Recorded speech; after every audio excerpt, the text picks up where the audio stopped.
முகம் கரோதி வாச்சலம் புங்கம் லங்கயத்தேகிரும் யத்கிருபாதமகம் வந்தே ஸ்ரீகுரும் தீனதாரணம் நாமஸ்ரேஷ்டம் மனுமபி சச்சிபுத்திரம் அத்திர ஸ்வரூபம் ரூபம் தஸ்யாகிரஜம் ஒருபுரிம் மாதுரிம் கோஷ்டவத்திம் ராதாகுண்டம் கிரிவர மகோராதிகா மாதவாசம் பிராப்தோ யஸ்ய பிரதீத்வ ஸ்ரீகுரும் தம் நட்டோஸ்மி ஸ்ரீமத் பாகவதம் கீ ஜாய் ஸ்ரீல பிரபுபாத் கீ ஜாய். ஸ்ரீமத் பாகவதம் காண்டம் 10 அத்தியாயம் 63 ஸ்ரீகிருஷ்ண பானாசுர யுத்தம். பகவானுடைய லீலை இப்ப தொடர்ந்து 10வது காண்டத்துல பார்த்து கொண்டிருக்கிறோம். அதுல கடந்த வகுப்புல உஷா அனிருத்தனை கனவு கனவு காண்றாங்க. அதனால அனிருத்தன் என்பவர் பிரத்யும்னருடைய மகன், கிருஷ்ணருடைய பேரன். உஷானுடைய தோழியாகிய சித்திரலேகா அனிருத்தனை கட்டிலோட அந்த அவங்க படுத்திருக்கும் படுக்கையோட கொண்டு வந்து இங்க சேர்த்துடுறாங்க. அப்போ ஒரு இளம் பெண்ணோட அனிருத்தன் உஷாவுடன் ஆடி பாடிக்கொண்டு இன்பமாக கழிக்கிறார்கள். அதை தெரிஞ்ச பானாசுரன் அனிருத்தனை சிறை பிடிக்கிறான். இப்போ இங்க அனிருத்தன் காணாமல் போனதுனால அவன் எங்கே இருக்கிறான் அப்படின்ற விஷயத்தை நாரதன் மூலம் அறிகிறார்கள் நம்ம விருஷ்ணிகள். துவாரகாவாசிகள் நாரத முனிவர் மூலம் அறிகிறார்கள். அறிந்த உடனே முதல்ல அவங்க சோனித்தபுரம் போய் அங்க பிரார்த்தனை செய்கிறார்கள். சோனித்தபுரத்துல அவங்க குலதெய்வம் இருக்கு. இங்கு குலதெய்வம் அப்படின்னு பாத்தீங்கன்னா அவங்களுக்கெல்லாம் நாராயணர் தான் குலதெய்வம். அதனால அவர்கள் வணங்கி விட்டு எல்லாரும் யுத்தத்திற்கு ஆயுதமாக தயாராகி எல்லாருமே செல்றார்கள். அதுல முக்கியமா கிருஷ்ணர், பலராமர், சாம்பன், சாத்தியகி அவங்க எல்லாம் கிளம்பி பிரத்யும்னரும் போறார். எல்லாரும் ஆஹ் சோனித்தபுரம் சோனித்தபுரம் மன்னிக்கணும், சோனித்தபுரம் குலதெய்வ வழிபாட்டிற்கு செல்கிறார்கள். அதுக்கப்புறம் பானாசுரனுடைய நகரை நோக்கி செல்கிறார்கள். சென்று பானாசுரனை சண்டைக்கு அழைப்பு விடுகிறார்கள். சண்டைக்கு அழைப்பு விடும்போது பானாசுரன் சிவபெருமான் கிட்ட சொல்லியிருக்கான், முதல்ல நீ எனக்கு காவலாளியாக இருக்க வேண்டும்னு. அப்போ சண்டைக்கு கிருஷ்ணர், பலராமர் மிகப்பெரிய ஆட்கள்லாம் வரும்போது எதிராக சிவபெருமானை வைக்கிறான். சிவபெருமான், கார்த்திகேயன், பானாசுரனுடைய படைகள் எல்லாருமே நிக்கிறாங்க. அப்படி நின்று சண்டை போடும்போது ஒரு விஷயத்த பார்க்கணும். எல்லா மிகப்பெரிய பானாசுரன் கிருஷ்ணர் போன்ற இவங்கெல்லாம் இவங்களோட சண்டை போடணும்னா பானாசுரனுக்கு மிகப்பெரிய சக்தி இருக்க வேண்டும். அந்த சக்தி யாருன்னு பாத்தீங்கன்னா சிவபெருமான். அப்ப இப்போ பானாசுரனால ஒரு பக்தனுக்கும் பகவானுக்குமே சண்டை வருது. இந்த சண்டை ஏற்படணும் அப்படின்றது கிருஷ்ணருடைய விருப்பம். அதனால இங்க சண்டை நடக்குது. சிவபெருமான் மிக உயர்ந்த பக்தர், அதுல ஒரு சந்தேகமே கிடையாது. இப்ப ஏன் சிவபெருமான் சண்டைக்கு வந்தார் அப்படின்னு பார்த்தா, கிருஷ்ணருடைய இன்பத்தையும் உற்சாகத்தையும் அதிகப்படுத்தணும்னு நினைச்சார் சிவபெருமான். எல்லா அவதாரங்களை விட கிருஷ்ண அவதாரம் ரொம்ப முக்கியம். அதுதான் மூலம் அப்படின்றத காட்டணுன்றதுக்காகவும் சிவபெருமான் சண்டைக்கு வர்றார். சிவபெருமான் கிருஷ்ணருக்கு எதிரானவர் கிடையாது. சிவபெருமான் அசுரன் கிடையாது. ஆனா அசுரனுக்கு துணை போகிறார். அதற்கும் பகவானுடைய இன்பத்தை அதிகரிக்கணும் அப்படின்றதுதான் ஆச்சாரியர்கள் இப்ப எழுதுறாங்க. இப்ப யாருமே சிவபெருமான தப்பா நினைக்கப்படாது. அதான் முக்கியமா சொல்ல வர வேண்டிய கருத்து. அவர் மிகப்பெரிய பக்தர். அவர் ஒரு ஒரு ஒரு செயலை செய்யறாருன்னா அதுவும் கிருஷ்ணருடைய விருப்பத்திற்கு ஏத்த மாதிரி தான். அப்போ ஒரு சில இடங்கள்ல இப்போ சிவபெருமான் நியாயமா இந்த சண்டையை போட்டிருக்க கூடாது. அப்படி பார்க்கும்போது என்னத்துக்கு இங்க சண்டை போட்டார் அப்படின்னும் போது, யோக மாயை சிவபெருமானையும் இந்த ஒரு மாயையில தள்ளிடுச்சு. யோக மாயைன்றது வேற, மகா மாயைன்றது வேற. மகா மாயை தான் சிவபெருமானுடைய மனைவி தான். யோக மாயைன்றவங்க பகவானுடைய அந்தரங்க சக்தி. அவங்க பெரிய பெரிய பக்தர்களையும் கீழே தள்ளிடுறவங்க தான். அப்ப எப்படி பிரம்மாவை ஒரு மோகனம் பிரம்ம மோகன லீலை பார்த்தோம் இல்லையா, அது மாதிரி ருத்ரனையும் இந்த மாயை ஆழ்த்தியது அப்படின்னு சொல்லிட்டு பக்தி ரசாமிர்த சிந்துல விஸ்வநாத சக்கரவர்த்தி தாக்குறார் சொல்றார். இப்ப ஆச்சாரியர்கள்லாம் இது கொடுக்கிற விளக்கத்தை கொண்டுதான் இதெல்லாம் நம்மால புரிந்து கொள்ள முடியும். இல்லைன்னா எப்படி அஹ், மிகப்பெரிய பக்தராகிய சிவபெருமானே கிருஷ்ணரோட சண்டை போடலாமா அப்படின்னு ஒரு கேள்வி எழும். ஆனா அதற்கான காரணங்களை இவர்கள் ஆச்சாரியர்கள் சொல்றாங்க. சோ அந்த சண்டையில கிருஷ்ணர் சிவபெருமான் சண்டை போடுறாங்க. சாம்பனும் அஹ், கூப்பகர்ணனும் சண்டை போடுறாங்க. அவங்களதுல பெரிய ஆளு கூப்பகர்ணன்றவன். சாம்பன் வந்து நம்மளதுல பெரிய ஆளு. சாத்தியகி பானாசுரனோட சண்டை போடுறார். பலராமர் கும்பாண்டனோட. கும்பாண்டன் வந்து மந்திரின்னு இப்பதானே பார்த்தோம், சித்திரலேகானுடைய தந்தை. அப்ப அது மட்டும் இல்லாமல் எவ்வளவு பேர்லாம் வந்து சண்டை போட்டாங்க. இப்ப சிவபெருமானுடைய அந்த கூட்டத்துல, அந்த பானாசுரனுடைய கூட்டத்துல வந்து நிறைய பேய் பிசாசுகள்லாம் இருந்தது. அது குய்யகான், டாக்கினி, யாதுதானான், குஷ்மாண்டான் அப்படிலாம் வந்து சண்டை போட்டாங்க. அப்ப இதெல்லாம் வந்து நீங்க மொழிபெயர்ப்புல பார்த்தீங்கன்னா உங்களுக்கு அதுல பொருள் சொல்றாங்க. குஷ்யகான்னா குபேரனுடைய பொக்கிஷத்தை பாதுகாக்கக்கூடிய குபேரனுடைய சேவகர்கள். டாக்கினி அப்படின்னா காளி மாதானுடைய சேவகிகள், அரக்கிகள். யாதுதானான்னா மனிதர்களை சாப்பிடுற ராட்சசர்கள். குஷ்மாண்டான்னா யோகிகளினுடைய தியானத்தை கலைக்கக்கூடியவர்களாம். அப்புறம் இந்த ரத்த காட்டேரி, பேய்கள், பிசாசுகள் அதெல்லாம் கூட சேர்ந்துக்குச்சு சண்டையில எல்லாமே. அப்ப சிவபெருமான் வந்து பெரிய பெரிய ஆயுதங்கள்லாம் உபயோகிப்புக்க ஆரம்பிச்சார். இது ஒரு சுவாரஸ்யமான சண்டை. அங்க மேல இருந்து தேவர்கள் எல்லாம் பாக்குறாங்க, சரி எப்படின்னு சொல்லிட்டு. இப்ப சிவபெருமான் பிரம்மாஸ்திரம் விட்டாருன்னா கிருஷ்ணர் திரும்ப பிரம்மாஸ்திரம் விடுறாரு. சரி, சிவபெருமான் வாயு ஆயுதம் விட்டாருன்னா கிருஷ்ணர் வந்து மலை ஆயுதமா விடுறாரு. சிவபெருமான் நெருப்பு விட்டா கிருஷ்ணர் வந்து மழையை விடுறாரு. பசுபதாஸ்திரம்னு ஒண்ணு இருக்கு. அததான் வந்து சிவபெருமான் வந்து அர்ஜுனனுக்கு கொடுப்பாரு. அந்த அஸ்திரத்துக்கு எதிராக நாராயண அஸ்திரத்தை பகவான் விடுறாரு. இப்படியே சண்டை போட்ட உடனே அப்போ சிவபெருமானை வீழ்த்த வேண்டும்னு சொல்லிட்டு சாகடிக்க முடியாது சிவபெருமானை. அதனால பகவான் என்ன நினைச்சாரு, இவரை வந்து ஒரு ஒரு ஆயுதம் விட்டார். அந்த ஆயுதம் பேரு கொட்டாவி ஆயுதம். நமக்கெல்லாம் அந்த ஆயுதம் போடாமே வந்துரும். அப்ப அந்த கொட்டாவி ஆயுதத்தை விட்ட உடனே மயங்கி விழுந்துடுறாரு சிவபெருமான், நல்லா தூங்க ஆரம்பிச்சிடுறாரு. அப்புறம் அங்க பலராமர் வந்து தீவிரமா சண்டை போடுறார். பலராமர் ரெண்டு பேரை கொன்னுடுறாரு. கும்பாண்டனையும் கும்பகர்ணனையும் கொன்னு போட்டுடுறாரு. அப்புறம் பானாசுரனுக்கு இப்ப வேற வழி இல்ல. அங்க முருகரை வந்து கார்த்திகேயனும் சண்டை போடுறாரு இல்லையா. கார்த்திகேயன் வந்து நல்லா அடி உதெல்லாம் வாங்கிட்டாரு. பிரத்யும்னன் அடிச்சு தூக்குறாரு, துவம்சம் பண்றாரு. அப்ப கார்த்திகேயன் முருகருக்கு நல்ல ரத்தம் கத்தம் வரவே மயில்ல ஏறி ஓடி போயிடுறாரு, தப்பிச்சு ஓடிடுறாரு. சிவபெருமான் மயங்கி விழுந்துடுறாரு. எல்லாரும் ஃபெயிலியர். இப்ப என்ன பண்ணுவான் பானாசுரன்? பானாசுரன் தப்பிக்கிறதுக்காக பாக்குறான். அதனால அந்த நேரத்துல பானாசுரனுடைய தாய் வந்து பானாசுரன் காப்பாத்துறதுக்காக ஒரு ஐடியா பண்றா. அவ வந்து நிர்வாணமா தலையை விரிச்சு போட்டு வந்து கிருஷ்ணர் முன்னாடி, கிருஷ்ணர் வந்து அடப்பாவமே அப்படின்னு சொல்லி இப்படி திரும்புறாரு. இப்படி நிர்வாண பெண்ணை பார்க்க கூடாது அப்படின்றதுக்காக திரும்புறார். அந்த நேரத்தை பயன்படுத்தி கொண்டு பானாசுரன் ஓடிடுறான். ஓடினவொடனே ஓடி போனதுக்கு அப்புறம் சிவபெருமான் வந்து திரும்பியும் எழுந்துக்கிறார். அந்த கொட்டாவி ஆயுதத்துல மயங்கி இருந்த சிவபெருமான் திரும்ப எழுந்துக்கிறார். எழுந்து திரும்பவும் ஒரு பெரிய சண்டையை போடலாம் அப்படின்னு சொல்லிட்டு சிவபெருமான் கிட்ட வந்து சிவ ஜுவரம். நல்லா பாருங்க, அது ஜுவரம் அப்படின்னா நல்லா உங்களுக்கு த ஒளி ஒளி கொடு. அது சக்கரம் மாதிரி வச்சுக்கோங்களேன். சக்கரத்தாழ்வார் பார்த்தீங்கன்னா தக தக தகன்னு எரிவார்.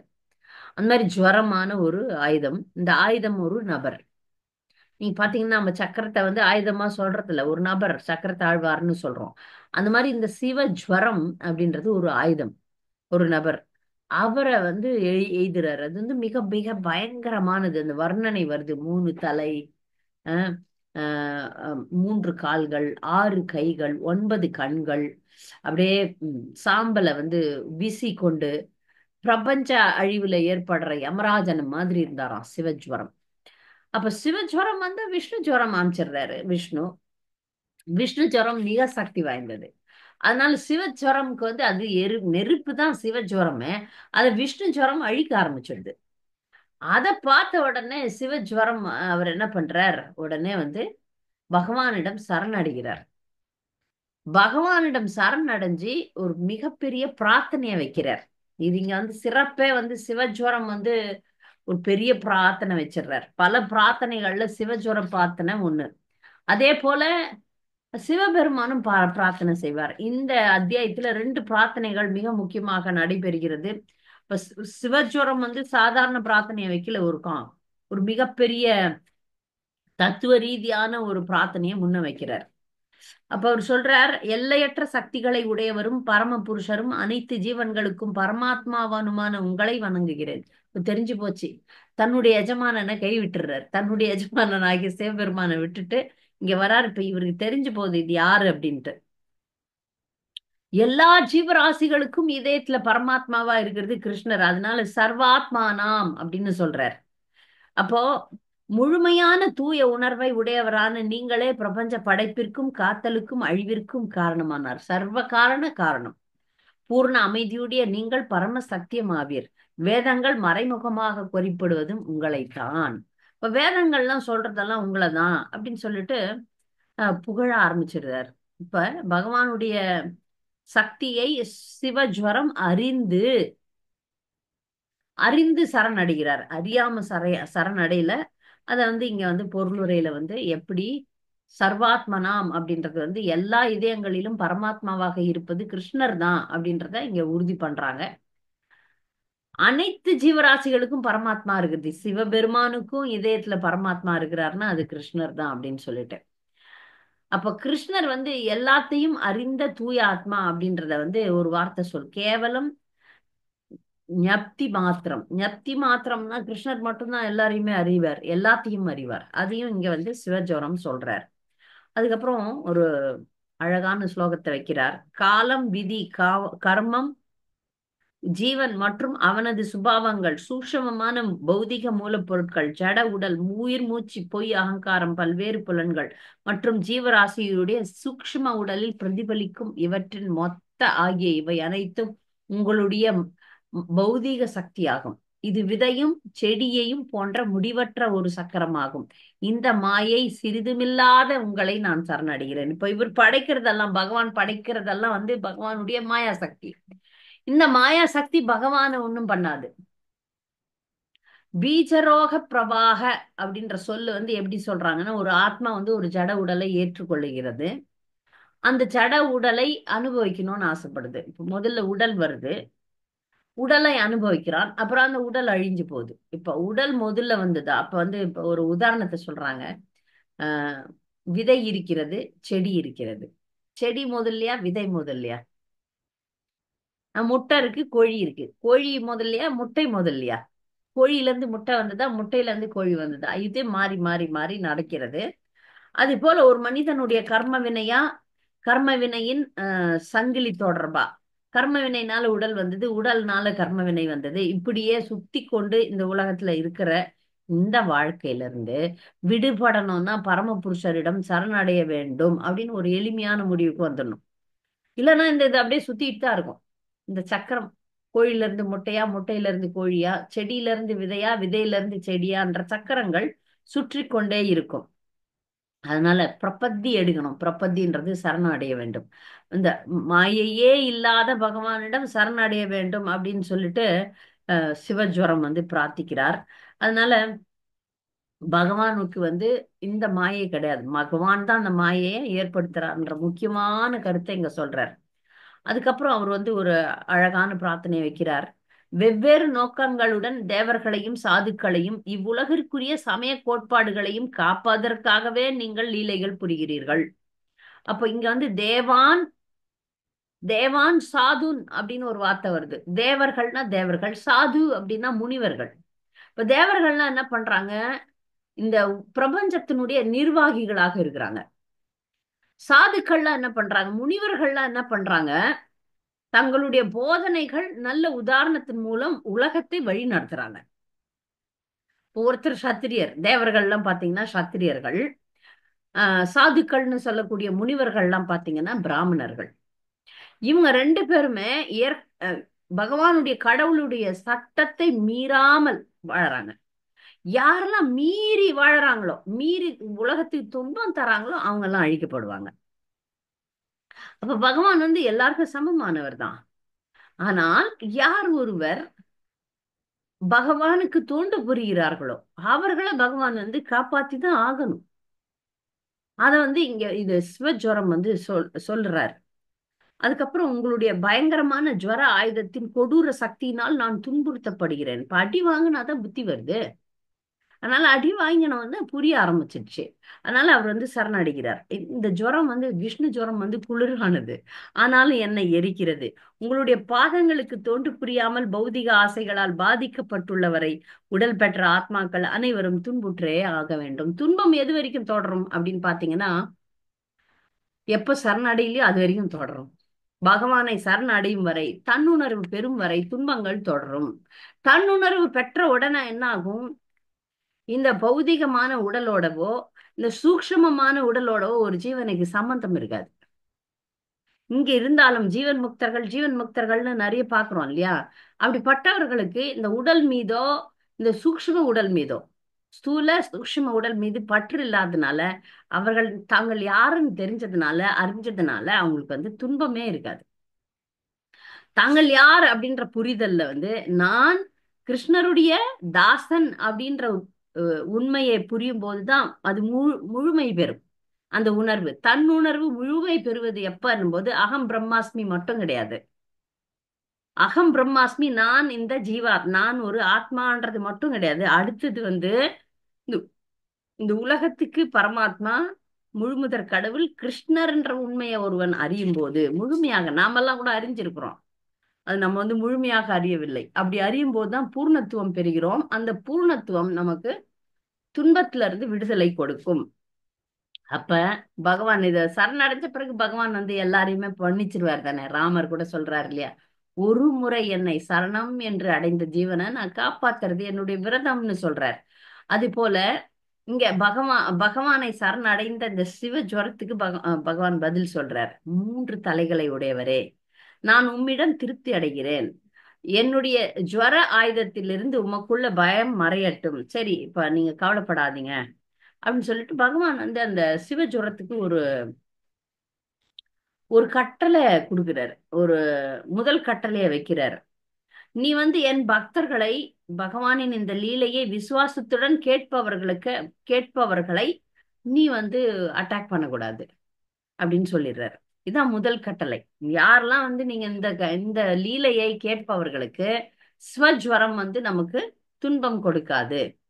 அப்ப மகேஸ்வர ஜுவரம் இல்ல சிவ ஜுவரம்னு சொல்லக்கூடிய அந்த ஆயுதம் வந்து பகவானுக்கு நன்றி சொல்லிட்டு விழுந்து வணங்கிட்டு ஓடி போயிருது. அதுக்கப்புறம் அஹ் பானாசுரன் திரும்பி வரான். இந்த பிரார்த்தனை முடிஞ்ச உடனே பானாசுரன் திரும்பி வரான். பானாசுரனுக்கு 1000 கரங்கள் இருக்கு. அந்த 1000 கரங்களை அப்படி மரக்கிளைய உடைக்கிற மாதிரி வெட்டி தள்ளுறாரு பகவான். அவன் அம்பு விடுறான். இவர் திரும்பி எல்லாத்தையும் விட்டு அவனை வந்து தாக்கும் போது இப்ப பானாசுரன் வந்து அப்படியே பயங்கரமா இருக்கிறான். தனியா நிக்கிறான். இனி கொல்லப்படுவோமோன்ற பயம் வந்துருச்சு. அப்பதான் வந்து சிவபெருமான் வர்றாங்க. சிவபெருமான் வந்து அவருக்கு மிகப்பெரிய பிரார்த்தனையை முன் வைக்கிறார். முன் வச்சு, நீங்க வந்து தூய இதயம் படைத்தவர், என்ன நீங்க ஆகாயத்தை போல மாசற்றவர். நீங்க வந்து எனக்கு வந்து அதான் இப்ப எந்த எதனா ஒரு பக்தர் வந்து பகவான் கிட்ட பிரார்த்தனையை முன் வைக்கிறாருன்னா உள்ள வந்து ஒரு கோரிக்கையும் இருக்கும். இப்போ ஒரு கோரிக்கையோட அவர் வந்து புகழ ஆரம்பிக்கிறார் நம்முடைய சிவபெருமான். நீங்கள் தான் பரமாத்மா, நீங்கள் வந்து பரபிரம்மம். ஆஹ் எப்படி நீங்க இங்க வந்து இந்த பொருளுரை வந்து மிகப்பெரிய பொருளுரையாக இங்க சொல்லப்படுது. இங்க வந்து சொல்றார் ஜீவகோஸ்வாமி வந்து இங்க எப்படி வேதங்கள் கிருஷ்ணரையே காட்டுகின்றது அப்படின்றதுக்கு மேற்கோள் காட்டுறாங்க. எப்படி வேதங்கள் வந்து மறைமுகமா தான் கிருஷ்ணரை வந்து கடவுள்னு காட்டுது. ஆனா அப்படி மறைமுகமா காட்டுற சில இடங்கள்ல நேரடியாகவே காட்டுது. அதை எப்படி அறியலாம்னா, ஒரு ஒரு இடத்துல இந்த இடத்துல வந்து குமாரர்கள் 4 குமாரர்கள் பிரம்மாவிடம் கேட்கிறார்கள். பரமாத்மாவும் அனைத்திற்கும் ஆதாரமுமான கோவிந்தனை எப்படி வழிபடுவதென்று எங்களுக்கு கூறி அருளுங்கள் அப்படின்னு சொல்லிட்டு கோபால தாப்பனி உபனிஷத்துல இருந்து மேற்கோள் காட்டுறார் ஜீவகோஸ்வாமி. அப்பனா என்னாச்சு, இந்த வேதங்களே வந்து ஒருத்தரை காட்டுதுன்னா அது கோவிந்தன் தான். அப்போ எல்லாத்துக்கும் மேலாக இருக்கக்கூடியவர் கோவிந்தன் தான் அப்படின்னு சொல்லிட்டு 4 குமாரர்கள், சனத்குமாரர்கள் யாரை கேட்கிறாங்க? பிரம்மாவை கேட்கிறார்கள். பிரம்மானுடைய புத்திரர்கள். அதனாலதானே இப்ப பிரம்மானுடைய புத்திரர்களான சனத்குமாரர்கள் ஆஹ் இல்லற வாழ்க்கையில் ஈடுபட மாட்டோம்னு சொன்ன உடனே பிரம்மாவுக்கு கோபம் வருது. கோபம் வந்துதான் ருத்ரனை படைக்கிறார். முதல்ல படைச்சது சனத்குமாரர்களை தான். ஆனா அவர்கள் ஆத்மவாதிகளாக இருக்கிறதுனால அவங்க நாங்கள் இனி இந்த உலகத்தினுடைய சிருஷ்டிய உலகத்துல இருக்கிற மக்கள் தொகையை நான் அதிகப்படுத்துறதுல நாங்க விரும்பல. நாங்க போயிடுறோம், நாங்க சந்நியாசம் தான் எடுப்போம்னு அவர்கள் சொல்லும்போது பிரம்மா கோபம் வரும். கோபம் வந்துதான் ருத்ரனை படைக்கிறாருன்னு நம்ம 2வது காண்டத்துல எல்லாம் பார்த்தோம். இப்போ அந்த உரையாடலை இங்க ஜீவ கோஸ்வாமி அந்த அஹ், 4 குமாரர்கள் பிரம்மாவிடம் கேட்கிறாங்க. நீங்க எங்களுக்கு இந்த உண்மையை கூறி அருள வேண்டும் அப்படின்னு சொல்றார். அப்ப ஜீவ கோஸ்வாமி மேலும் சொல்றார், பகவான் யாரு அப்படின்னு பாகவதத்துல இருந்து ஒரு ஸ்லோகத்தை, கூட்டம் பரம்பிரம்மம் மனுஷலிங்கம், மனிதனை போன்ற ஒரு ரூபத்தில் மறைந்து நிற்கும் பரம சத்தியம் பகவான் அப்படின்னு சொல்றார். இந்த மாதிரி மேற்கோள்கள் எல்லாம் காட்டி எப்படி கிருஷ்ணர் முழுமுதற் கடவுள் அப்படின்றத இங்க பொருளுரையில மேலும் விளக்குகிறார்கள். இப்ப சிவபெருமான் இங்க ஒரு பிரார்த்தனையை வைக்கிறதுக்கு காரணம், இவ்வளவு பெரிய பிரார்த்தனையை உள்நோக்கத்தோட தான் வைக்கிறார். ஏன்னா இப்ப நீங்க கடவுள்னு எங்களுக்கு தெரியும், அதனாலதான் நான் உங்களை சரணடைகிறோம். ஆகாயம் இப்ப இந்த இந்த இடத்துல சிவபெருமான் 35, 36ல பகவான் பகவானை எப்படி பிரபஞ்ச தோற்றமாகவும் விராட்ட ரூபமாகவும் வர்ணிக்கிறார். இந்த விராட்ட ரூப வர்ணனை இது. ஆகாயம் உங்கள் நாபியாகும், நெருப்பு உங்கள் முகமாகும், நீர் உங்கள் சுக்லமாகும், சொர்க்கம் உங்கள் தலையாகும். இப்படி சொல்றதெல்லாம் இது விராட்ட ரூபம், விஸ்வரூபம்னு சொல்லக்கூடிய விஸ்வரூபத்தை தான் இங்க வர்ணிக்கிறார். அவருடைய ஆஹ் நிஜ ரூபத்தை இல்ல, இது பௌதிக ரூபம், விராட்ட ரூபத்தை வர்ணிக்கிறார். அப்ப இத இதை படிக்கும் போது ஸ்ரீதர சுவாமி இதுக்கு என்ன விளக்கம் சொல்றாருன்னா, ஒரு பழத்துல குட்டி குட்டியா பூச்சிங்க இருக்கும் பாருங்க, குட்டி குட்டி பூச்சிங்க இருக்கும். எல்லா பழத்துலயுமே இருக்கும், மாம்பழத்துல இருக்கும், இந்த முக்கியமா இளந்தம் பழத்துல எல்லாம் இருக்கும். அந்த பூச்சிகள்லாம் அந்த பழத்தை நம்ம எங்க இருக்கிறோம் அப்படின்ற அந்த பழத்தை பத்தி அந்த பூச்சிகளுக்கு அந்த பழத்துலதான் வாழுதுகள். ஆனாலும் அந்த பூச்சிகளுக்கு அந்த பழத்தை பற்றி தெரியாது. அது போல நாம் இருக்கிறது வாழறது எல்லாம் பரபிரம்மன்ல தான். ஆனா நாம பகவானை பற்றி அறிய முடியாது. அவரை அறியணும்னா அவரை சரணடையணும். சரணடைஞ்சு அவரே உதவினார் ஒழிய நம்மால அவரை அறிய முடியாது. இன்னொரு முக்கியமான விஷயம் அவருடைய அடுத்த பதத்துல சொல்றார், அவருடைய மூத்த அதிகாரிகளிடமிருந்து சரணடைஞ்சு அவரை கேட்கணும், அப்பதான் முடியுமே தவிர இல்லாட்டி அவரை புரிஞ்சுக்க முடியாது. இல்லாட்டி சிவபெருமானை போன்ற உன்னதமானவர்கள் கூட அவரை அறிவதில் தவறு செய்வதற்கு வாய்ப்பு இருக்கு. அவருக்கே தவறு செய்ய வாய்ப்பு இருக்குன்னு நம்மளெல்லாம் கேட்கவே வேண்டாம். அதனால அவர் சொல்றார், நீங்களே ஆதி புருஷனாக இருக்கிறீர்கள், உங்களுக்கு சமமானவரோ உங்களுக்கு மேற்பட்டவர்களோ யாரும் கிடையாது.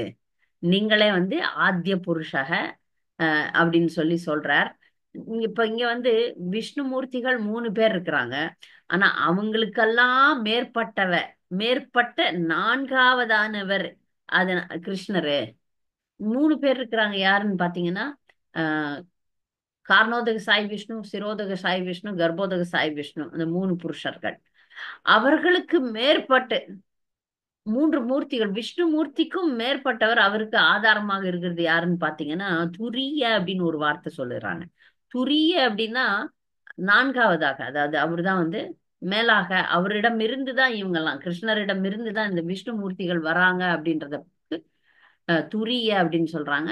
சில நேரங்கள்ல இது சதுரங்க அவதாரமாகிய வாசுதேவர், சங்கர்ஷ்ண, அனிருத்த, பிரத்யும்னரை சொல்லும். ஆனா அவங்களுக்கெல்லாம் மூலம் வாசுதேவர், வாசுதேவருக்கு மூலம் கிருஷ்ணர் அப்படின்றத நம்ம புரிந்து கொள்ளலாம்.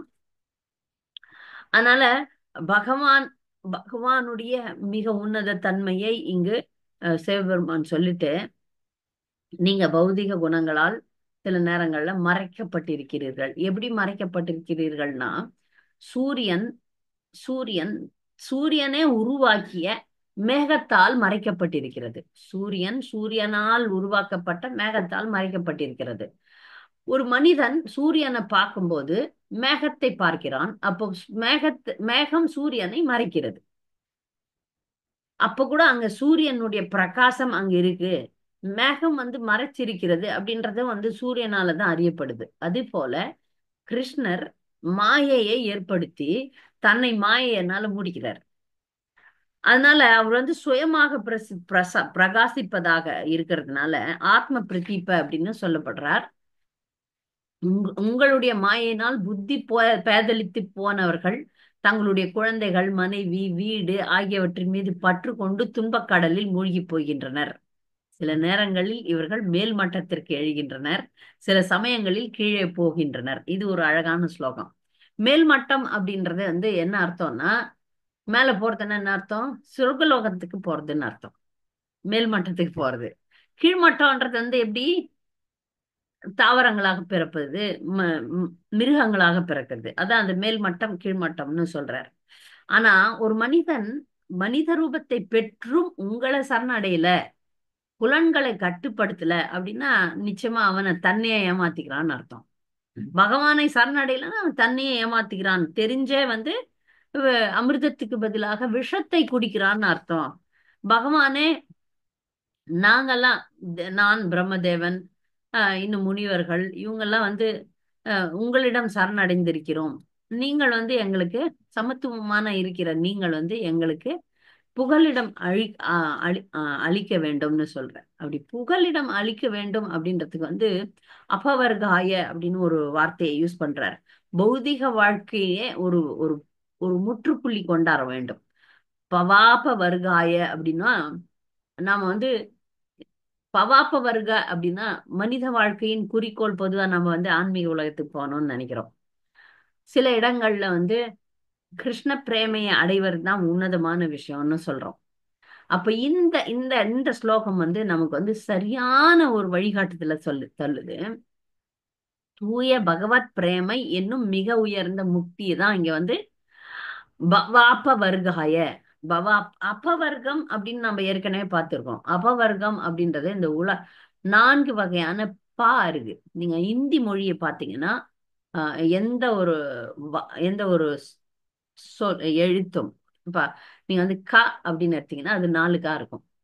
க க ங ங ச ச ட ந ட ட ந ந த த ப ப ம அப்படின்னு சொல்லிட்டு 4 கா 4 கா 4 சா 4 டா 4 தா அப்படி 4 நாளா இருக்கும். கக்க கக்கங்க சச்ச ஜஜ்ஜன்ய டட்ட டட்டன தத்த தத்தன ப ப ப ம யாரா லாவா. இது ஹிந்தி எழுத்து. சமஸ்கிருதத்திலயும் அப்படிதான். அப்ப அந்த பா வர்க்கம் அப்படின்றது ஒரு ஒரு சொல்லுக்கும் இந்த பௌதிக வாழ்க்கையில எப்படிப்பட்டது. ப ப ப ப ம அப்படின்னு சொல்லிட்டு பரிஷ்ரம், பேன, ப ரொம்ப கஷ்டப்படுறது அப்படின்னு சொல்லிட்டு இந்த 4 வகையான பாக்களை பத்தி நான் பிறகு விவரமா உங்களுக்கு சொல்லித்தரேன். பாவர்க்கம் பாவர்க்கம் அப்படின்னா அந்த உலக வாழ்க்கை எப்படி துன்பமாக இருக்கிறதுன்னு 4 வார்த்தைகளை கொண்டு 4 பாவை வச்சு சொல்லித்தராங்க. பாகவதம் சொல்லுது 4 பா வச்சு சொல்லுது. இந்த உலக வாழ்க்கையில ரொம்ப கடினமா உழைக்க வேண்டியிருக்கு, வாயில நுர தள்ளுற மாதிரி உழைக்க வேண்டியிருக்கு அப்படின்னு சொல்லிட்டு சில வாசகங்கள் வரும். இப்ப சரியா எனக்கு நினைவுக்கு இல்லை. ஆனால் அப்பவர்க்கம் அப்படின்னு ஒண்ணு இருக்கு. அப்பவர்க்கம் என்பது இந்த பௌதிக துன்பங்களை விட்டு வெளியே வர்றது. அதுதான் இங்க சொல்லப்படுது. அந்த பௌதிக துன்பங்களை விட்டு வெளியே போறது முக்தியா அப்படின்னு பார்க்கும்போது முக்திக்கு மேற்பட்ட தூய பகவத் பிரேமை அடையிறது. தூய பகவத் பிரேமை என்னும் மிக உயர்ந்த முக்தி. முக்திய நிலையை விட அது உயர்ந்தது. அப்போ அந்த நிலையை நீங்கள் தான் அருள வேண்டும். நீங்க தான் எல்லாருக்குமே கொடுக்க முடியும். அதுதான் மனித வாழ்க்கையின் குறிக்கோள் என்பதை நாம் புரிந்து கொள்ள வேண்டும். பௌதிக வாழ்க்கையினுடைய துன்பங்கள்ல இருந்து வெளியே வர்றதுக்கு எல்லாருமே ஆசைப்படுறோம், இல்லைன்னு சொல்லல. ஆனால் அது ஒரு அப்படி முக்தி அடைஞ்சாலும் நிறைய பேர் முக்தி அடைறாங்க இல்லையா, அது ஒரு ஒரு நிரந்தரமற்ற ஒரு நிலை. நிரந்தரமான நிலை நாம் முழுமையான கிருஷ்ண உணர்வை அடைய வேண்டியதுதான். அதை அடையும் போதுதான் நமக்கு அது மிக உயர்ந்த நிலையாக இதான். அதுதான் இந்த இந்த சொல் சொல்லுது இங்க. சிவபெருமான் சொல்லக்கூடிய மிக முக்கியமான இந்த ஸ்லோகத்துல 44வது ஸ்லோகத்துல பவாப வர்காய அப்படின்ற ஒரு வார்த்தை வந்து இத சொல்லுது. இதை ஆழ்ந்து படிக்கணும் பக்தர்கள். அப்போ கடைசியில பாயிண்ட்டுக்கு வந்துடுறாரு. நான் எதுக்கு உங்களை வந்து இப்பெல்லாம் அப்படி சொல்றேன்னா, இந்த நான் தாண்டவ ஆடினம் நடனம் ஆடின போது பானாசுரன் இசை வாத்தியம்லாம் வாசிச்சான். அவன் வந்து எனக்கு ரொம்ப பிரியமானவன். அவன் என்ன அசுரனா இருந்தா கூட ஏதோ என்ன வந்து திருப்திப்படுத்திட்டான். அது ஒரு காரணம். இன்னொரு காரணம் வந்து பலி மகாராஜருடைய வம்சத்துல வந்திருக்கான். பலி மகாராஜருடைய மகன் அப்படின்னு சொல்றாங்க பானாசுரனை. அப்ப அதனால நீங்க வந்து இவனை வந்து விட்டுறணும். அதுக்காக தான் நான் கேட்கிறேன் அப்படின்னு சொல்லி சிபாரிசு செய்கிறார் சிவபெருமான். அப்ப பகவான் சொல்றார், நான் பிரகலாத வம்சத்துல யாரையும் நான் கொல்ல மாட்டேன்னு சொல்லியிருக்கேன். அதனால இவனை விட்டுட்டேன். இவனுடைய கை 1000 கையில 4 கை மட்டும் விட்டு வச்சுட்டேன். ஏன் விட்டுனேன் அப்படின்னா, அவனுடைய அகங்காரத்தை ஒழிக்கணும். 1000 கை வச்சு ரொம்ப அகங்காரியா இருந்தான்ல, அதனால அவனுடைய அகங்காரத்தை ஒழிக்கிறதுக்காக தான் நான் இந்த வேலை செஞ்சேன். அதனால பயத்துல இருந்து பானாசுரன் வந்து விடுதலை பெறலாம் அப்படின்னு சொன்ன உடனே பானாசுரன் தன்னுடைய மகளையும் மருமகனையும் தேர்ல வச்சு அனுப்புறாங்க. கிருஷ்ணர் மீண்டும் தன்னுடைய சகாக்களோட துவாரகையில் நுழைகிறார். அந்த வர்ணனை வருகிறது.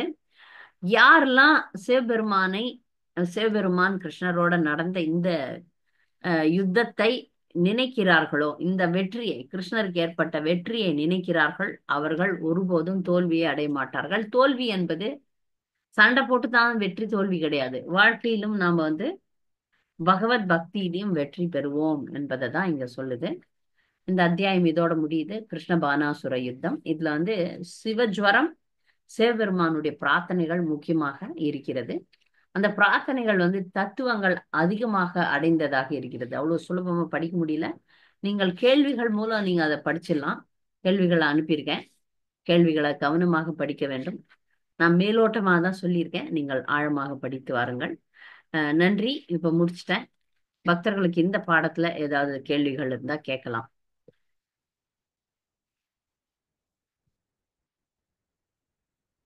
பாவர்க்கம் நான் எழுதி அனுப்புறேன். பாவர்க்கம் ரொம்ப அழகான ஒரு சொல்லு.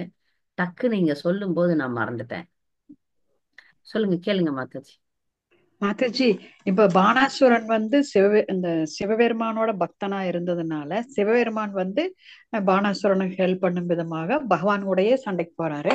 அப்ப இதை வந்து நம்ம எப்படி மாதாஜி எடுத்துக்கிறது? ஒரு பக்தனா இருந்துட்டு அவரை ப்ளீஸ் பண்றதுக்காக இவர் வந்து பகவானுக்கு எதிராக போர் புரியுறாரு. விதமா இதுக்கான பதில் வந்து பாகவதத்திலே பொருளுரையில ஆச்சாரியர்கள் எழுதுறாங்க. ஒண்ணு, சிவபெருமான் கிருஷ்ணரோட சண்டை போட்டு அவருடைய இன்பத்தை அதிகப்படுத்தணும். அவருடைய லீலையில வில்லனா வரார். அவ்வளவுதான். ஓகே. இதெல்லாம் ஏற்கனவே இப்ப அவங்களுக்கு வந்து இதயம்ல இருந்து கனெக்ஷன் இருக்கு. கிருஷ்ணர் சொல்வாரு சிவபெருமான் கிட்ட, நீ வாப்பா சண்டைக்கு, அவனுக்கு சப்போர்ட் பண்ணு, நீ எதிர்பக்கமா நில்லு அப்படின்றதெல்லாம் வந்து கிருஷ்ணருடைய ஏற்பாடு. சரியா? இன்னொரு விஷயம், எல்லா தேவாதி தேவர்கள்லயும் சிவபெருமான் பெரிய தேவன் இல்லையா? அப்ப மக்களுக்கு வந்து இது புரியணும். கிருஷ்ணர் சகல ரெண்டு விஷயம், சகல தேவர்களுக்கும் கிருஷ்ணர் மேற்பட்டவர். இன்னொன்னு, சகல விஷ்ணு அவதாரங்களிலும் கிருஷ்ணர் வந்து மேற்பட்டவர்ன்றத காட்டணும்ன்றதுக்காக சிவபெருமான் சண்டைக்கு வந்தாராம். ஏன்னா எப்படியும் தோத்து போயிடுவார். தோத்துட்டாருன்றது தெரியும். அதையும் காட்டணும், நான் வந்து அவருக்கு கீழ்ப்பட்டவன் அப்படின்றதையும் காட்டணும்னு சிவபெருமான் வந்து சண்டைக்கு வந்தார். இன்னொன்னு, பானாசுரனுக்கு வந்து சப்போர்ட் பண்ணது வந்து அது வந்து அவர் ரொம்பவே எளிதில் திருப்தி அடையக்கூடியவர். அந்த முக்கியமா நீங்க சிவபெருமானுடைய சகாக்கள்லாம் பாத்தீங்கன்னா பூதகணங்கள் பாத்தீங்களா, இந்த அத்தியாயத்திலே நிறைய வருது. பேய்கள், பிசாசுகள், பூதகணங்கள், அசுரர்கள், ராட்சசர்கள் அப்படின்னு சொல்லிட்டு நிறைய தாழ்த்தப்பட்ட ஜீவராசிகளுக்கெல்லாம் அவர் அடைக்கலம் கொடுத்து அவங்களுக்கெல்லாம் அவர் வந்து சிபாரிசு செய்கிறார். அப்படி இல்ல, அதுல இருக்கிறதுல ஒண்ணு பானாசுரன் வந்து நல்லவன். அதனால நல்லவன்னா அவனுக்கும் வந்து உள்ள இருக்கிற எண்ணங்களை இங்க பாக்குறோம். நம்ம அத்தியாயத்தினுடைய ஆரம்பத்துல பார்த்தோம். சிவபெருமானியே ஜெயிக்க வேண்டும்ன்ற எண்ணம் எல்லாம் இருந்திருக்கு. ஒரு பகவானிடம், ஒரு சிவபெருமானிடம் வரான், என்ன கேக்குறான், எனக்கு காவலாளியா அவங்கன்னு கேக்குறான். இதெல்லாம் தெரியும் சிவபெருமானுக்கு. படிப்படியா திருத்தலான்னு ஒரு பெரிய ப்ராஜெக்ட் எடுத்து வச்சிருக்காரு சிவபெருமான். இதான் காரணங்கள் அவர் சண்டை போட்டதுக்கு காரணம். இன்னொன்னு யோகமாயை. யோகமாயை சிவபெருமானையும் மயக்கி விட்டது அப்படின்னு சொல்றாங்க. ஆனா லீலை நடைபெறும் வேண்டும்ன்றதுக்காக சிவபெருமானை எதிர்க்கட்சிகளை போய் சண்டை போடுறார். மற்ற அந்த இந்த சண்டையில வந்த கார்த்திகேயன் முருகன் எல்லாம் ஓடி போயிடுறாங்க, சில பேர் செத்து போறாங்க. சுந்தரி மாதாஜி. ஹரே கிருஷ்ணா மாதாஜி. பிரணாம்ஸ் மாதாஜி. வேணாம். மாதாஜி அகம் பிரமாஸ்மி சொன்னீங்கல்ல, அது மட்டும் ஆமா. எக்ஸ்பிளைன் பண்ணுங்க மாதாஜி. இது இந்த மாயாவாதிகள் சொல்லுவாங்க. மாயாவாதிகள் நமக்கும் வந்து ஒரு பாயிண்ட் வரைக்கும் ஒற்றுமை இருக்கு. நான் யார் அப்படின்ற ஒரு கேள்விக்கு வந்து நான் வந்து பிரம்மன், நான் ஆத்மா அப்படின்ற பதில் இருக்கு. நீங்கள் யார் அப்படின்னா நான் ஆத்மான்றது வந்து தாழ்த்தப்பட்ட பதில். உயர்ந்த பதில் நீங்கள் யார் அப்படி நான் யார் அப்படின்ற கேள்விக்கு வந்து நான் கிருஷ்ணருடைய தொண்டன். ஆஹ் ஜீவேரே ஸ்வரூப், ஜீவனுடைய சொரூபம் என்ன? ஜீவேரே ஸ்வரூப் ஹய நித்தியரே கிருஷ்ணதாஸ். இது வந்து உயர்ந்த நிலை. புரிதல்ல ரெண்டு புரிதல் இருக்குல்ல, புரியுதுங்களா? இந்த புரிதல்ல ரெண்டு நிலை இருக்கு. ஒண்ணு தன்னை உணர்றது வந்து ஒரு படி வந்து அகம் பிரம்மாஸ்மி, அவங்க அதோட நின்னுடுறாங்க. நானே பிரம்மன் அப்படின்னு நிக்கிறாங்க மாயாவாதிகள்லாம். நானே கடவுள், நானே பிரம்மன். நானே கடவுள்ன்றது வந்து ஒரு ஒரு ஒரு பாயிண்ட்ல தான். நான் அகம் பிரம்மாஸ்மி தான், நம்ம எல்லாம் பிரம்மன் தான். ஆனா அது வந்து பெரிய அளவுல இல்ல. அளவுல இது ஒப்பிட்டு பார்க்கும்போது நம்ம கீழே இறங்கிடுறோம். ஜீவனுக்கும் பரமாத்மாக்கும் வித்தியாசம் இருக்கு. எப்படி ஒற்றுமை இருக்கு, வேற்றுமை இருக்கு. ஒற்றுமை என்னன்னு பாத்தீங்கன்னா, கடல் தண்ணி உப்பா இருக்கும். கடல்ல இருந்து ஒரு சொட்டு எடுத்தீங்கன்னா அதுவும் உப்பா தான் இருக்கும். அது போல ஜீவராசியும் அழியாதவன், பரமாத்மாவும் அழியாதவர். அப்ப அந்த அந்த நிலை வந்து ஒரு ஒரு படிதான், மிக முழுமையான படி. அடுத்தது புரிதல் என்னன்னா, நான் கிருஷ்ணருடைய சேவகன் அப்படின்னும் போதுதான் தன்னை உணர்தல்ல முழுமை பெறும். அதுதான் நான் அகம் பிரம்மாஸ்மி சொன்னது. அகம் பிரம்மாஸ்மி மாயவாதிகள் சொல்லுவாங்க, நாம சொல்றது கிடையாது. நாம என்ன சொல்றோம்னா, என்னுடைய அடையாளம் என்னன்னா தாச தாச தாச தாசானு தாஸ். அதுதான் நம்முடைய அடையாளம். கிருஷ்ணருடைய தாசன்னு சொல்றதை விட பக்தர்களுக்கு பக்தர்களுக்கு பக்தர்களுக்கு பக்தர்களுக்கு தொண்டன் அப்படின்னு சொல்றதுதான் பக்தர்கள் சரியான அடையாளமாக கொள்கிறார்கள். அதுதான் சரியான புரிந்துணர்வு. தேங்க்யூ மாதாஜி. ஹரே கிருஷ்ணா. வேற ஏதாவது கேள்விகள் இருக்கா? பாடாசுர யுத்தத்துல சரி, கேள்விகளை எழுதிட்டேன். கேளுங்க ராதா மாதாஜி. பிரஜபிரியன். அது சொல்லுங்க மாதாஜி. அது பானமாக மாதாஜி. எது? சிவஜ்வரம். அது பானமாங்க மாதாஜி. சிவஜ்வரம் அப்படின்றது ஒரு ஆயுதம். சக்கரத்தாழ்வார் மாதிரி. சரி சரி. சிவஜ்வரம் எப்படி இருந்துச்சு? 3 கால் இருந்துச்சு சொல்றாங்கல்ல, 3 தலை 3 காலு, அப்புறம் வந்து எத்தனை கைகள்? 6 கைகள், 9 கண்கள், அப்படி இருந்ததாம். ஒரு பூதம் மாதிரிதான் இருக்கும். அது ஒரு ஆயுதம். அந்த ஆயுதத்துக்கு வந்து அது வந்து ஒரு நபர். ஆயுதங்கள் கூட நபர்னு நம்ம பாக்குறோம் இல்லையா? இந்த ஆயுதம் ஒரு நபர். அத வந்து சிவபெருமான் விடுறார். ஆனா அதுக்கு எதிரா பகவான் வந்து விஷ்ணு ஜுரம் விட்டவன். விஷ்ணு ஜுரம் சக்தி வாய்ந்ததுனால சிவ ஜுரம் வந்து நல்லா அடி வாங்குது. அடி வாங்கி அப்புறமா சரணடைறார். ஹரே கிருஷ்ணா மாதாஜி. சிவபெருமானோட அந்த அவங்களோட கணமே எல்லாமே பூத பிசாசு இந்த மாதிரி உள்ளதானே அவரோட கணங்கள் எல்லாமே இருக்கும். கணங்கள்னு சொல்றோம். ஆமா ஆமா. அந்த மாதிரி இந்த சிவஜரம்ங்கிறதும் அந்த 2 காலு 4 கை இந்த மாதிரி இருக்கிற மாதிரி அவரோட இதுவும் இருக்கு. அது ஆயுதம். அது ஆயுதம். அவருடைய சகாக்கள் நிறைய பேர் இருக்கிறான். பானாசுரன் கூட நீங்க பாத்தீங்கன்னா சிவபெருமானோட 4 கை வச்சு மோளெல்லாம் அடிக்கிற மாதிரி நீங்க பாப்பீங்க. அது வந்து பானாசுரன். அந்த மாதிரி பூதகணங்கள், நந்தி, இவங்க எல்லாம் இருப்பாங்க கூடவே. கூடவே சிவபெருமானுடைய சகாக்கள் சொல்லக்கூடியவர்கள். அதுல வந்து சிவ ஜுரம் வந்து ஆயுதமா நிக்கிறார். சூலாயுதம் வச்சிருக்காரு சிவபெருமான். இது வந்து ஒரு ஜுரம். இந்த மாதிரி ஆயுதங்கள்லாம் எப்போவாது பயன்படுத்துவாங்க போல் இருக்கு. எப்பொழுதும் கையில வச்சிடல, எப்போவாது பயன்படுத்துறது. ஹரே கிருஷ்ணா மாதாஜி. கனிமொழி மாதாஜி. மாதாஜி, மகாபாரத யுத்தம் நடத்தப்பட்டது தர்மத்தை நிலைநாட்டணுங்கிறதுக்காக கிருஷ்ணர் நடத்தினாரு. இந்த பானாசுர யுத்தம் வந்து பானாசுரனோட ரியலைசேஷனுக்காக தேவர்கள், அசுரர்கள், அதே மாதிரி மும்மூர்த்திகள், பகவான் எவ்வளவு பெரிய பெரிய யுத்தமெல்லாம் நடத்துற அளவுக்கு ஒரு ஆளுக்கா ரியலைசேஷனுக்காகவா மாதாஜி இவ்வளவு பெரிய யுத்தம் ஒரு ஆள் பானாசுரனுக்கு? ஆமா, அது மட்டும் இல்லாம நான் இங்க யுத்தத்தினுடைய காரணமே வந்து கிருஷ்ணர் எல்லாத்துக்கும் மேலானவர்ன்றதை நிரூபிக்கணும்னு காட்டினாங்க.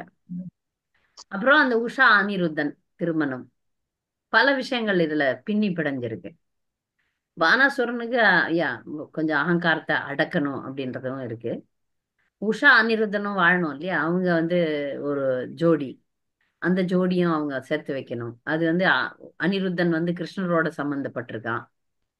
அதனால அதுக்கு வந்து பாத்தீங்கன்னா சில நேரங்கள்ல அந்த பக்கமும் வந்து கிருஷ்ணரோட சம்பந்தப்படுற பக்தர்கள் இருக்கிறாங்க. அசுரர்கள் கூட்டத்திலயும் பக்தர்கள் இருக்கலாம். இப்ப உஷா அனிருத்தனை திருமணம் செய்து கொண்டது, உஷா வந்து கண்டிப்பா ஒரு பக்தரா தான் இருக்கணும், இல்லைன்னா இந்த பக்கம் எப்படி வர முடியும்? ஆனால் அதுல இன்னொரு சிக்கல், அந்த பானாசுரன் வந்து பானாசுரன் நான் சொன்னேன் இல்லையா, ஒரு சில நேரங்கள்ல நமக்கு பிரச்சனையே வந்து மனிதர்கள் முழுமையா கெட்டவர்களாகவும் இருக்கிறது இல்ல, முழுமையா நல்ல நல்லவர்களாகவும் இருக்கிறது இல்ல. ஆமா. அதனால அந்த குணங்களினால மாறுபடுறோம் ஆமா, மாதாஜி, இந்த அந்த பௌதிக குணங்கள்னால. இருக்கு. அதனால இப்ப இங்க பானாசுரன் வந்து பகவான் அழிக்காததுக்கு காரணம் வந்து அவன் முழுமையா கெட்டவன் கிடையாது, அவனுடைய அகங்காரத்தை மட்டும் அழிக்கணும்ட்டு தான் இந்த லீலை நடந்தது. அந்த மாதிரி நடக்கிறது உண்டு. ஏன்னா அவர் பக்தனுக்கு பக்தன், சிவபெருமான் மிகப்பெரிய பக்தன், அவருக்கு பக்தனாக இருக்கிறதுனால அவனுக்கு வந்து ஒரு பாடமும் கற்றுக் கொடுத்தார். ஹரே கிருஷ்ணா. வேற ஏதாவது கேள்விகள் இருக்கா?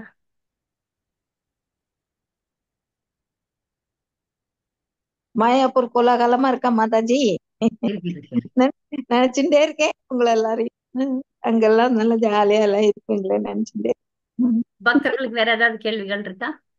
வாஞ்சா கல்பதருபஸ்ய கிருபா சிந்துப்ய ச பதிதானம் பாவனேப்யோ. நன்றி.